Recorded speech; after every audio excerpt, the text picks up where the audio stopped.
Hello दोस्तों, आप सबका स्वागत है आपका अपना YouTube channel science classes with Ajay sir के साथ। तो दोस्तों मैं बता दूं, इस वीडियो में पढ़ाने वाला हूं आपको यानी किरण प्रकाशिकी के बारे में हम लोग बात करेंगे, यानी कि रे ऑप्टिक्स के बारे में हम लोग इस वीडियो में बात करेंगे, जो कि आपका 12वीं का जो फिजिक्स है यानी कि भौतिकी उसके अंडर में या आता है या चैप्टर, यानी कि 12वीं एग्जाम के लिए यह इंपॉर्टेंट है। यानी कि मैंने आपको क्या किया, मतलब कि मेन टॉपिक को लेकर लाया हूँ और उसको मैं समझाने का कोशिश करूँगा, आपको ईजी पे मैं समझाऊँगा। प्लीज़ मेरे वीडियो को शुरू से अंत तक जरूर देखिएगा, आपको ज़रूर समझ में आएगा और इस पॉइंट से आपको क्वेश्चन जरूर बनेगा, आप जरूर इजीली इसको सॉल्व कर सकते हैं। दोस्तों वीडियो को शुरू से अंत तक बने रहेगा। मैं वीडियो को स्टार्ट करता हूं। दोस्तों मैं आपसे सबसे पहले बता दूं कि यदि अभी चैनल पर पहली बार आए हैं तो चैनल को सब्सक्राइब कर बेल आइकन प्रेस कर दीजिए, ताकि मैं कोई भी वीडियो डालूं तो सबसे पहले आपके पास पहुंच जाए। यदि आप चाहते हैं मेरे टेलीग्राम चैनल से ज्वाइन करने के लिए, तो मेरा टेलीग्राम चैनल का नाम है science classes with Ajay sir. तो जाकर अभी सर्च कीजिए और मेरा फोटो मिलेगा वहाँ पर, आप उसको ज्वाइन जरूर कर लीजिएगा। तो मैं स्टार्ट करता हूँ। आपको क्या चीज़ के बारे में पढ़ना है, यानी किरण प्रकाशिकी यानी कि रे ऑप्टिक्स। यानी हम इसमें पढ़ाएंगे आपको रे ऑप्टिक्स के बारे में, यानी कि रे ऑप्टिक्स क्या होता है। इसमें हम लोग एक प्रकाश के बारे में पढ़ेंगे। रे ऑप्टिक्स में एक टॉपिक लिए हम लोग क्या, यानी प्रकाश का परिवर्तन। प्रकाश का परिवर्तन क्या होता है, इसके बारे में आप लोग 9 क्लास में भी पढ़े होंगे, 10 क्लास में भी, 11 क्लास में भी और 12 क्लास में भी हम लोग पढ़ेंगे। यानी सभी क्लासों के लिए महत्वपूर्ण है। क्या होता है टॉपिक आपका, प्रकाश के परिवर्तन को लेकर हम लोग चल रहे हैं। यानी कि प्रकाश के परिवर्तन को इसी एक फिगर पर समझेंगे और किस मतलब प्रकाश के परिवर्तन से कैसे कैसे प्रकार का क्वेश्चन आता है उसको भी हम लोग सॉल्व करने का कोशिश करेंगे। और मेरा ज़रूर कोशिश रहेगा कि आपको इजी वे में समझाऊं, तो प्लीज़ वीडियो को शुरू से अंत तक बने रहिएगा। देखिए हम एक क्या किए, एक समतल दर्पण लिए, एक ऐसा क्या किया, हम एक दर्पण लिए। इस मतलब ये वाला जो लाइन है क्या, एक दर्पण है। कौन सा दर्पण है आपका, यानी कि उस दर्पण को हम लोग समतल दर्पण कह रहे हैं। और क्या किए, एक बीच में अभिलंब खींच दिए, यानी कि एक ऐसा समतल दर्पण ले लिए और बीच में एक अभिलंब खींच दिए। बीच में क्या किया, हम एक अभिलंब खींच दिए। अभिलंब खींचने के बाद क्या किया हम, कि यहाँ से एक आपतित किरण आई और यहाँ इस समतल दर्पण से टकराकर परिवर्तित हो गई। यानी कि देखिए यहाँ पर आपतित किरण आई, समतल दर्पण से टकराकर मतलब परिवर्तित हो गई। तो मतलब इसको हम लोग क्या बोलते हैं, इसको हम लोग बोलते हैं समतल दर्पण। और मतलब कौन जो किरण आई उसको, जो मतलब जो किरण यहाँ पर आई उसको क्या बोलते हैं, आपतित किरण। और जो यहाँ से चली गई यानी कि परिवर्तित हो गई, उसको क्या बोलते हैं हम लोग, परावर्तित किरण। तो ऐसे आप याद कर सकते हैं, आने वाली किरण को आपतित किरण और जाने वाली किरण को परावर्तित किरण। आपको पूछ सकते हैं एग्जाम में। और जिस बिंदु पर जिस बिंदु पर टकरा कर जाती है, यानी कि जिस बिंदु से टकरा कर चली जाती है वापस उसी माध्यम में, तो उस बिंदु को हम लोग क्या बोलते हैं, आपतन बिंदु। यानी कि इस बिंदु को हम लोग क्या बोलते हैं, आपतन बिंदु। और ये वाला जो पॉइंट है उसको क्या बोलते हैं, अभिलंब। यानी कि इसको हम लोग नॉर्मल में बोलते हैं, इसको हम लोग इंग्लिश में क्या बोलते हैं, नॉर्मल। यानी कि क्या है, अभिलंब है। और पॉइंट देखेंगे इसमें अगला, यानी कि आपतित किरण और परावर्तित किरण के बीच का भी कोई कोण दिख रहा है, और यहाँ भी यानी कि परावर्तित किरण और आपतन अभिलंब के बीच भी कोई कोण दिख रहा है। तो आपतित किरण और अभिलंब के बीच कोण क्या बोलते हैं, आई। और अभिलंब और परावर्तित किरण के बीच का कोण को क्या बोलते हैं, आर। यानी कि आई और आर क्या होते हैं, आपस में दोनों बराबर होते हैं। यानी कि आपतित किरण और परावर्तित किरण के बीच जो कोण बनता है अभिलंब को लेकर, ए वाला आई और आर दोनों क्या होते हैं, दोनों समान होते हैं, यानी कि दोनों क्या होते हैं, बराबर होते हैं। तो जो आई वालों को कोण क्या होते हैं, आपतन कोण कहते हैं, और आर वालों को कोण को क्या होते हैं, परावर्तन कोण। यानी कि आने वाला जो आता है किरण उसके बीच अभिलंब के साथ जो कोण बनता है उसे आपतन कोण कहते हैं, और जो परावर्तित होती है किरण उसे और अभिलंब के बीच जो कोण बनता है उसे हम लोग क्या बोलते हैं, परावर्तन कोण। यानी कि आने वाली किरण को आपतित किरण और जाने वाली किरण को परावर्तित किरण, और आने वाली किरण से जो कोण बनता है उसे आपतन कोण, और परावर्तित होने वाली किरण से जो कोण बनता है उसे हम लोग कहते हैं परावर्तन कोण। और इस मतलब दर्पण को क्या बोलते हैं, समतल दर्पण। जिस बिंदु से टकराती है उसे क्या बोलते हैं, आपतन बिंदु। और इसको जो मतलब खड़ा है उसको बोलते हैं नॉर्मल, यानी अभिलंब। क्या बोलते हैं उसको, अभिलंब। अब चलते हैं इस पॉइंट पर, मतलब प्रकाश के परिवर्तन में यही नियम, यही फिगर से आपको सब कुछ समझना है, यही फिगर से हर एक क्वेश्चन को डील करना है।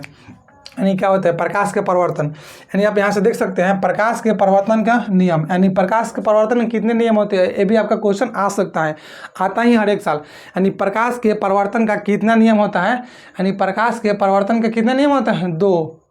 प्रकाश के परिवर्तन का कितना नियम होता है, 2 नियम होता है। यहाँ पर देखिए प्रकाश के परिवर्तन का 2 नियम होता है। 2 नियम कौन कौन होता है, हम आप पास देखते हैं यहाँ से। एक होता है आपतित किरण, परावर्तित किरण तथा आपतन बिंदु पर डाला गया अभिलंब, तीनों एक ही समतल में होते हैं। और दूसरा नंबर क्या आती है नियम, आपतन कोण बराबर परावर्तन कोण, कोण आई बराबर कोण आर। ये कहीं से नहीं आया फॉर्मूला, बस इसी फिगर से आया। यानी कौन है कि यहाँ से आपतित किरण, यानी कि यहाँ से देखिए आपतित किरण और क्या बोला है परावर्तित किरण, यानी कि परावर्तित किरण और तथा आपतन बिंदु पर, यानी आपतन बिंदु पर डाला गया अभिलंब, यानी डाला गया अभिलंब, तीनों एक ही समतल में होते हैं। यानी कि ए वाला आई किरण, यानी ये वाला जो किरण आया वो गया वो, और अभिलंब और ये आपतन बिंदु तीनों कहाँ है, एक ही समतल पे है। और पहला नियम का होता है, दूसरा नियम का होता है आपतन कोण बराबर परावर्तन कोण, यानी कि जो ये वाला आपतन कोण है आई किसके बराबर होता है, यानी परावर्तन कोण। यानी कि दो नियम होते हैं परावर्तन के, नियम कितने, दो नियम होते हैं, यानी आपतित किरण परावर्तित किरण तथा आपतन बिंदु पर डाला गया अभिलंब तीनों एक ही समतल में होते हैं। दूसरा नियम है आपतन कोण बराबर होते हैं परावर्तन कोण के। तो दो नियम हम यहाँ से क्लियर कर लिए। अगला पॉइंट पर चलते हैं, क्वेश्चन कैसे अगला पूछता है। अगला टॉपिक क्या होता है, यानी परावर्तन के बाद क्या क्या प्रभाव होता है। यानी कि जब प्रकाश का किरण आता है तो समतल दर्पण से टकरा कर चला जाता है तो उस पर क्या क्या प्रभाव पड़ता है प्रकाश पर, तो बताते हैं। प्रकाश का जो यानी जिस वेग से आएगा उसी वेग से चला जाएगा, उसके वेग में कोई चेंजिंग नहीं होगा, उसके वेग में कोई परिवर्तन नहीं होगा। यानी जिस वेग से प्रकाश आएगा टकरा कर उसी वेग से चला जाएगा, उसी वेलोसिटी से। दूसरा नंबर तरंगधर, उसके तरंगधर पर भी कोई प्रभाव नहीं पड़ेगा, यानी उसके आवृत्ति, यानी कि वेग हो तरंगधर हो आवृत्ति तीनों पर कोई प्रभाव नहीं पड़ेगा। जो रहेगा आपतन के पहले मतलब परावर्तन के पहले परावर्तन के बाद भी वही रहेगा। यानी कि ना वेग में चेंज होगा, ना तरंगधर में चेंज होगा, ना आवृत्ति में चेंज होगा। लेकिन एक चीज़ में चेंज होता है, उनका जो तीव्रता होता है, तीव्रता यानी कि इंटेंसिटी वो क्या होता है थोड़ा घट जाता है। यानी कि इंटेंसिटी जो होता है यानी तीव्रता वो क्या होता है बदल जाता है। तो आप ऐसे याद रख सकते हैं, आपको ऑब्जेक्टिव क्वेश्चन में देगा ऑप्शन दे देगा, बोलेगा इसमें से परावर्तन के बाद कौन चेंज होता है, तो आपको जहाँ भी मिलेगा तीव्रता उसको फर्स्ट टिक लगा देना है। या आपको और भी ऑप्शन देकर बोल देगा इसमें से कौन चेंज नहीं होता है, तो इसमें वेग चेंज नहीं होता है, तरंगधर चेंज नहीं होता है, आवृत्ति चेंज नहीं होता है, लेकिन आपका तीव्रता क्या होता है बदल जाता है। यानी कि क्या होता है घट जाता है। परावर्तन के बाद तीव्रता ही चेंज होता है, बाकी कोई चीज़ चेंज नहीं होता है। इसको याद करके रखिएगा। क्वेश्चन ऐसे पूछेगा कि निम्न में से कौन सा परावर्तन के बाद चेंज नहीं होता है, तो तीव्रता चेंज नहीं होता है, सॉरी तीव्रता चेंज होता है। बोलेगा कौन सा चेंज होता है, तो तीव्रता बदल जाता है, यानी कि घट जाता है। इसको आप याद रखना। अगले पॉइंट पे, इस पॉइंट को भी क्लियर कर लिए, इस पॉइंट को भी क्लियर कर लिए। क्वेश्चन नंबर आगे चाह रहे हैं, बोल रहा है समतल दर्पण, यानी कि हमने यहाँ समतल दर्पण के बारे में पढ़े, तो थोड़ा सा समतल दर्पण के बारे में जानकारी कर लेते हैं कि समतल दर्पण में क्या क्या बातें होती हैं, उससे कैसे को क्वेश्चन आता है। तो पूछेगा कि समतल दर्पण का फोकस दूरी कितना होता है। यानी कि जो समतल दर्पण है ये वाला आपका जो समतल दर्पण है, यानी कि जो आपका समतल दर्पण होता है कहाँ होता है समतल, जो समतल दर्पण, यानी कि समतल दर्पण ऐसे भी दर्शा सकते हैं और उसको ऐसे भी दर्शा सकते हैं। मतलब एक तरफ से क्या होता है कलई किया रहता है, कैसे भी आप दर्शा सकते हैं। एक तरफ से उसको कलई कर मतलब एक तरफ से रंगा होना चाहिए। तो समतल दर्पण का मतलब जो फोकस दूरी होता है, यानी फोकस दूरी मतलब AF कितना होता है अनंत। यानी कि समतल दर्पण का फोकस दूरी कितना होता है अनंत। समतल दर्पण का फोकस दूरी कितना होता है अनंत। और समतल दर्पण का जो वक्रता त्रिज्या होता है वो भी अनंत होता है, यानी कि R। वक्रता त्रिज्या को कैसे सूचित करते हैं हम लोग R से, वो भी कितना होता है वो भी अनंत होता है। यानी समतल दर्पण का फोकस दूरी और वक्रता त्रिज्या दोनों कितना होते हैं अनंत। लेकिन यदि पूछ दो समतल दर्पण का क्षमता कितना होता है, यानी समतल दर्पण का क्षमता, यानी कि समतल दर्पण का P पावर क्षमता कितना होता है 0। आप यहाँ से देखिए आपको 3 ऑब्जेक्टिव बन गया, यहीं से आप अपने शॉर्ट नोट्स जरूर बनाइएगा। यानी समतल दर्पण का फोकस पूछे तो अनंत हो गया, समतल दर्पण के वक्रता त्रिज्या पूछे तो अनंत हो गया, समतल दर्पण की क्षमता पूछे तो 0। ऐसे आप इस पॉइंट से जरूर आप अपने शॉर्ट नोट्स में लिख सकते हैं। और इससे क्वेश्चन आया है, हर एक साल आता है और आप इससे बताते हैं। यानी कि क्वेश्चन यानी किरण जब आती है तो कितना कोण पर परिवर्तित करती है। यानी देखिए जब हम दूसरा नियम का बोला आपतन कोण बराबर परावर्तन कोण, यानी जब आपतन कोण आपका 30 डिग्री रहेगा तो परावर्तन कोण भी कितना रहेगा आपका 30 डिग्री। यदि आपतन कोण आपको 60 डिग्री हो जाएगा तो परावर्तन कोण भी कितना हो जाएगा 60 डिग्री। और एक नियम बनता है कि कोई भी किरण अभिलंब से आती है तो परावर्तन के बाद कितना डिग्री का कोण बनाती है। यानी कि अभिलंब से कोई प्रकाश से किरण आती है, मान लीजिए कोई किरण आ गया अभिलंब से ही आ गया तो जिस दिशा में आएगी मतलब परिवर्तन के बाद उसी दिशा में लौट जाएगी। यानी कि उसमें I बराबर कितना होगा 0 डिग्री, तो R बराबर कितना हो जाएगा 0 डिग्री। यानी कि जब I बराबर 0 होगा तो R बराबर 0 हो जाएगा। यहाँ से आप देख सकते हैं आपका अपवाद में क्वेश्चन बनता है, अपवाद में नहीं इस पॉइंट से क्वेश्चन उठाता है। कोई भी एग्जामर आपके छोटे छोटे पॉइंट से ही क्वेश्चन उठाते हैं, तो छोटे छोटे पॉइंट को क्लियर करना बहुत जरूरी होता है। तो हम लोग इस पॉइंट को जितना भी लिख लिए थे उसको मैंने इस मतलब यहाँ तक अभी डिस्कस कर दिए। फिर नेक्स्ट स्लाइड को वीडियो को पॉज करके मैं फिर नेक्स्ट को लिखता हूँ और नेक्स्ट स्लाइड में बात करता हूँ। तब तक मेरे वीडियो में बने रहिएगा।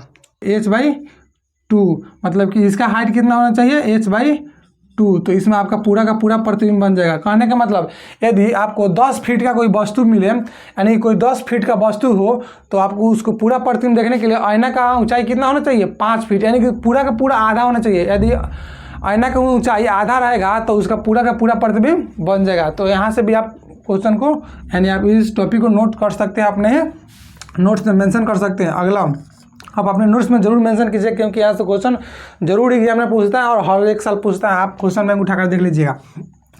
अगला क्वेश्चन है, समतल दर्पण में 12 प्रतिबिंब कैसा होता है। यानी कि हम यहाँ से आपको बता रहे हैं, समतल दर्पण जो होता है, समतल दर्पण में जो प्रतिबिंब बनता है, यानी कि ऐसा जो आपको घर में ऐनक होता है उसमें कैसा प्रतिबिंब बनता है, यानी कि आपको आभासी प्रतिबिंब बनता है। कैसा प्रतिबिंब बनता है आपको, यानी कि आभासी प्रतिबिंब बनता है। कैसा प्रतिबिंब, आभासी प्रतिबिंब, और सीधा बनता है और वस्तु के बराबर बनता है, यानी कि वस्तु के बराबर। यानी कि आप ऐनकों में देखिएगा तो उसका क्या आपका आभासी प्रतिबिंब बनेगा, और कैसा बनेगा, सीधा बनेगा और वस्तु के बराबर। जितना बड़ा आप होंगे उतना ही बड़ा आप अपने ऐनक में देखिएगा, और साथ ही साथ सीधा बनेगा। लेकिन आभासी इसलिए बनता है क्योंकि आप उसमें हाथ उठाइएगा ऐसे, तो ऐसे लगेगा कि आपको, आप दाहिना हाथ उठाएगा तो आपको लगेगा कि आप दाहिना हाथ उठा रहे हैं। लेकिन क्या आप वैसे इमेज करके देखिए कि जिस तरह वो मुँह करके अपना खड़ा है उस ऐनक में, उस तरह आप खड़ा होकर देखिए तो लगेगा कि आप बाएँ हाथ उठा रहे हैं, उस मतलब उस ऐनक के हिसाब से। इसीलिए बोला जाता है कि आपके जो समतल दर्पण में जो घर में आपका ऐनक लगा रहता है उसमें कैसा प्रतिबिंब बनता है, तो उसमें आभासी प्रतिबिंब बनता है। कैसा प्रतिबिंब बनता है, आभासी बनता है। लेकिन उसमें क्या बनता है, सीधा। ऐसा नहीं ना होता है कि हम लोग ऐसे खड़ा हो और उसमें चेहरा दिखाई देता है, मूड़ी नीचा और गोड़ ऊपर, ऐसे नहीं ना होता है। मूड़ी ऊपर है तो ऊपर दिखाई देता है। इसका मतलब उसका सीधा भी प्रतिबिंब बनता है, आभासी प्रतिबिंब बनता है और सीधा प्रतिबिंब बनता है तथा वस्तु के बराबर। जितना बड़ा आप है उतना ही बड़ा उसमें प्रतिबिंब बनेगा। यानी कि इस मार्कर को दिखाएंगे हम उस मतलब कि उस ऐनक में, तो कितना जितना बड़ा है उतना ही बड़ा दिखाएगा, नहीं इससे छोटा दिखाएगा नहीं इससे बड़ा दिखाएगा। इसलिए बोलता है कि समतल दर्पण में जो प्रतिबिंब बनता है वस्तु के बराबर बनता है। तो ऐसे ऐसे पॉइंट को आप जरूर नोट कीजिए, क्योंकि इस पॉइंट से ही एग्जाम में आपका क्वेश्चन आते हैं। हम लोग चलते हैं नेक्स्ट पॉइंट पे। यानी यदि किसी थीटा कोण से घुमाया जाए तो प्रतिबिंब 2 थीटा कोण से घूम जाएगा। मान लीजिए कोई दर्पण है, कोई भी दर्पण को हम लोग यहाँ पर हम लोग मान लेते हैं, कोई भी दर्पण है, यहाँ से कोई दर्पण रखा गया है, ठीक है। यहाँ से कोई भी प्रतिबिंब आया, किरण आया, यहाँ चला गया, यानी कि कोई भी यहाँ किरण आया यहाँ से चला गया। यानी कि यदि हम इसको मान लीजिए यहाँ पर 0 डिग्री पर है, लेकिन इसको हम इस दर्पण को, कौन सा दर्पण है, समतल दर्पण, यदि हम इसको थीटा कोण से घुमा दें, यानी कि इसको हम थीटा कोण से घुमा दें, यानी कि इस चीज़ को हम लोग थीटा कोण से घुमा दें, यानी कि प्रतिबिंब को यदि हम थीटा कोण से घुमाते हैं, मतलब इस दर्पण को, तो हमारा जो प्रतिबिंब बनेगा इधर में, यानी कि प्रतिबिंब जो अपना प्रतिबिंब बनने वाला होगा कितना कोण से घूमेगा, 2 थीटा कोण से घूम जाएगा। कितना कोण से घूम जाएगा, यानी कि मतलब किसी दर्पण को थीटा कोण से घुमाया जाए तो प्रतिबिंब 2 थीटा कोण से घूम जाता है। इस पॉइंट को भी नोट करके रखना है। जैसे में यदि आप दर्पण को 10 डिग्री से घुमाते हैं, ऐसे पूछेगा दर्पण को थीटा कोण से घुमाते हैं तो प्रतिबिंब कितने डिग्री कोण से घूमेगा, तो 2 थीटा, यानी कि 2 से मल्टीप्लाई होता है। यानी कि एग्जांपल से समझे आपको कि यदि दर्पण को, समतल दर्पण को 10 डिग्री से घुमाते हैं तो आपका प्रतिबिंब किस डिग्री से घूमेगा, यानी कि 20 डिग्री से। यदि 50 डिग्री से घुमाते हैं तो 100 डिग्री से। यदि 90 डिग्री से घुमाते हैं वस्तु को, यदि समतल दर्पण को, तो आपका जो प्रतिबिंब बनेगा वह 180 डिग्री, यानी कि 2 गुना से घूम जाता है। यानी कि थीटा से घुमाएंगे तो 2 थीटा से घूम जाएगा। तो दोस्तों मेरा यह वीडियो कैसा लगा आप कमेंट बॉक्स में जरूर कमेंट करके बताइएगा। इसका नेक्स्ट पार्ट नेक्स्ट डे इसको मैं अपलोड करूंगा। तब तक या आप मुझे दीजिए इजाज़त। वीडियो कैसा लगा कमेंट बॉक्स में जरूर कमेंट कीजिए। यदि आप चैनल पर नए हैं तो चैनल को सब्सक्राइब करके बेल आइकन प्रेस कर दीजिए और अपने दोस्तों के पास भी शेयर कीजिए, क्योंकि मैं प्रत्येक दिन 10वीं क्लास और 12वीं क्लास का इस चैनल पर एक वीडियो डालता हूं, ताकि आपके एग्ज़ाम के लिए बहुत हेल्पफुल हो और आपका आसानी से एग्ज़ाम क्रैक हो। और यदि चाहते हैं मेरे टेलीग्राम चैनल से ज्वाइन करने के लिए, तो मेरे टेलीग्राम चैनल का नाम है science classes with Ajay sir. आप जरूर ज्वाइन कीजिए, आप उसका भी लाभ उठाइए। Thank you for watching my video.